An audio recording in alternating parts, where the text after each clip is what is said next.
Pemirsa, sebagai sinetron pendatang baru, Belahan Hati memang belum berhasil menduduki posisi bergengsi dalam perolehan rating. Namun kehadirannya telah memberikan nuansa baru bagi sinetron di Indonesia.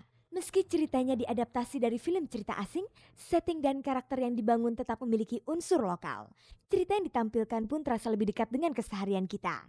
Lewat terobosan baru ini, RCTI berharap mampu memberikan warna baru bagi program sinetron lokal. Dengan demikian,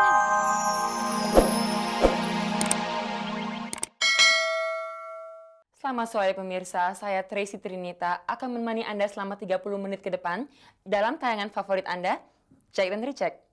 Anda dapat menyimak berbagai informasi menarik dan terbaru dari dunia selebriti. Mari kita ikuti kilasannya.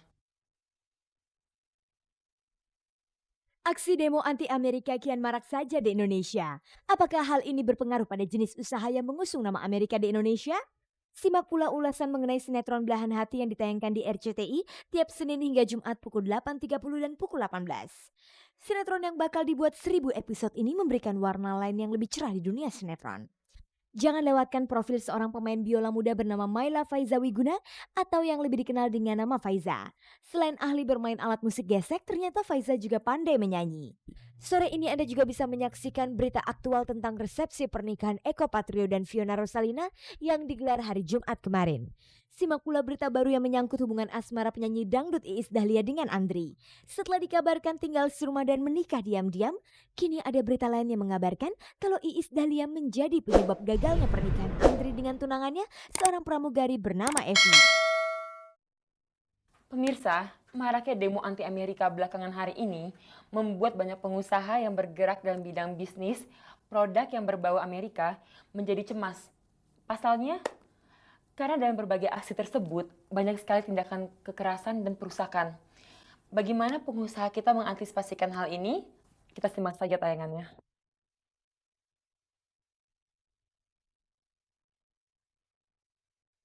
Pemirsa, konflik antara Amerika dan Afghanistan yang berlangsung sejak sebulan lalu berdampak cukup serius pada situasi di Indonesia. Hal ini ditandai dengan maraknya demo anti produk Amerika di beberapa tempat di Indonesia.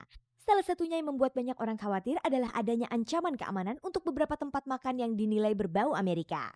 Kentucky Fried Chicken di daerah Palu dan Makassar misalnya diberitakan telah dirusak massa. Sementara itu Hard Rock Cafe Jakarta juga merasakan imbasnya. Masyarakat terutama orang asing umumnya takut mengunjungi tempat itu lagi. Hard Rock Cafe yang biasanya dibuka pada hari Minggu beberapa kali terpaksa ditutup. Begitu pula dengan Planet Hollywood dan McDonald.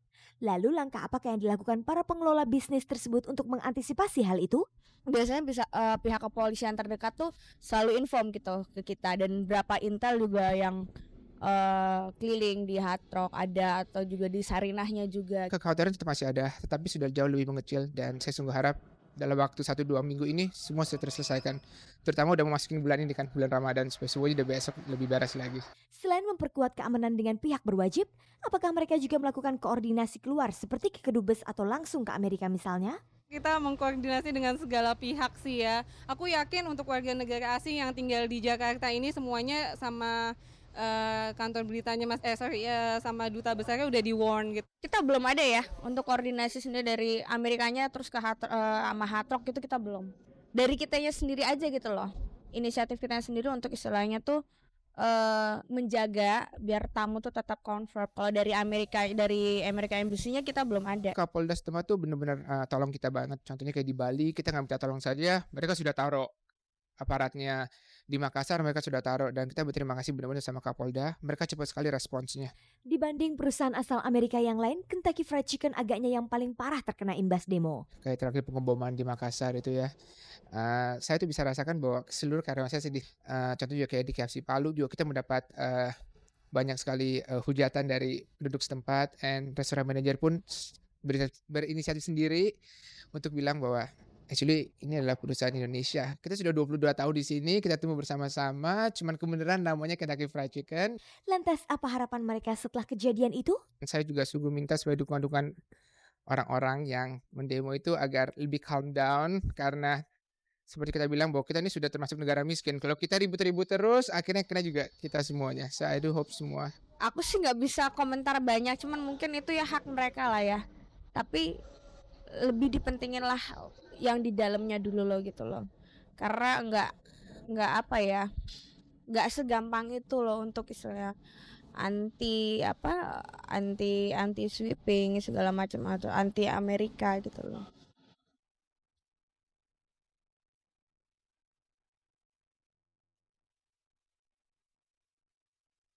Pemirsa, inilah terobosan baru dari RCTI di bidang sinetron. Bekerja sama dengan rumah produksi Pearson Television, RCTI menghadirkan drama serial bertajuk Belahan Hati. Serial ini rencananya akan dibikin sebanyak 1.000 episode dengan sistem penayangan stripping atau setiap hari.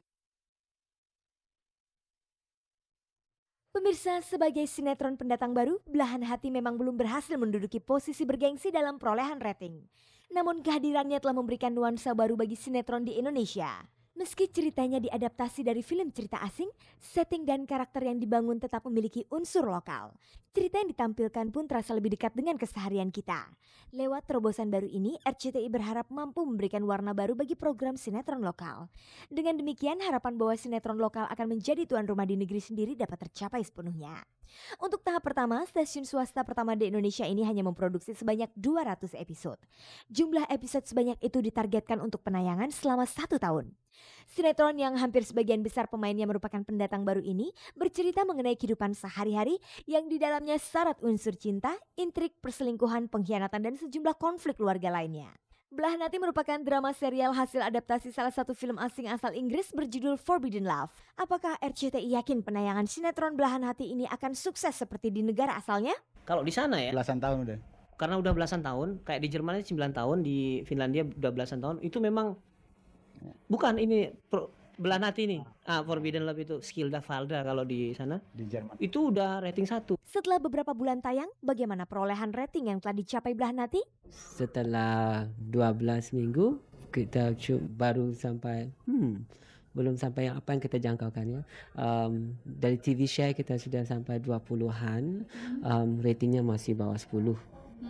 Kalau memang begitu, adakah kemungkinan bahwa episodenya akan terus diperpanjang hingga 1.000 episode sebagaimana yang pernah direncanakan? Ya, kita sih berharap disambung ya, tapi memang nggak bisa di blame atau disalahkan bahwa tiba-tiba produksi ini kalah sama yang lain karena satu itu enggak, karena memang sangat kompleks. Mengapa mereka banyak memakai pemain-pemain baru?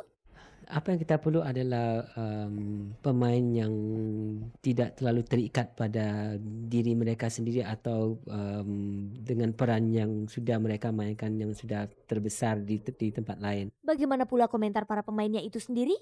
Kita tidak terbentur di masalah schedule. Nah, misalnya gini, kalau ini kita pakai semuanya pemain yang udah ngetop, yang artis-artis terkenal, pasti akan terbentur di schedule. Nggak akan bisa mungkin kita mulai jam 8 atau jam 9. Mustahil. Karena banyak yang udah kontrak 2-3 episode 3 judul. Untungnya ya itu tadi, karena pemain-pemain baru mereka merasa ini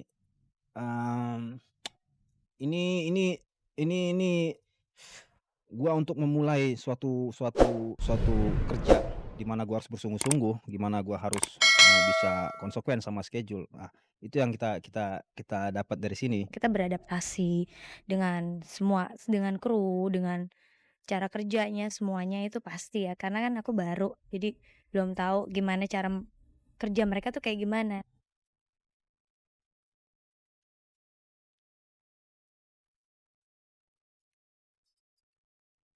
Pemirsa, bila Inggris mempunyai Vanessa May, Indonesia pun memiliki Faiza. Belantika dunia musik Indonesia saat ini mengenal Faiza sebagai violis yang handal. Ingin tahu lebih jauh tentang Faiza? Langsung aja kita temui garis cantik ini.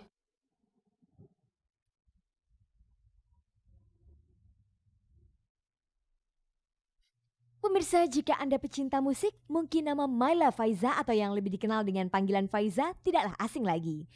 Meski belum satupun album yang dibuatnya, namun sosok violis sekaligus vokalis muda berbakat ini sering tampil di acara-acara musik yang ditayangkan di televisi. Wanita kelahiran Jakarta 10 Juli 1976 ini pernah menjadi pengisi acara Telkomania di Indosiar, acara SLI 008 di RCTI, host di acara Sampurna Emat Live on TV presenting Vanessa May di RCTI, bintang tamu dalam MTV Wow Antv, dan masih banyak lagi. Di luar itu, antara tahun 1994 sampai dengan 1997, Faiza juga dikenal sebagai violis paling menonjol pada Idris Sardi Orkestra. Bersama kelompok tersebut, violis penyabet sederet penghargaan ini beberapa kali terlibat dalam konser-konser besar Idris Sardi. Faiza lahir sebagai anak kedua pasangan Taufik Wiguna dan Tuti Rohyati. Sejak kecil bakatnya di bidang musik dan menyanyi memang sudah terlihat. Menyadari akan hal itu mulai tahun 1986, ayahnya menyekolahkan Faiza di tempat kursus biola Idris Sardi.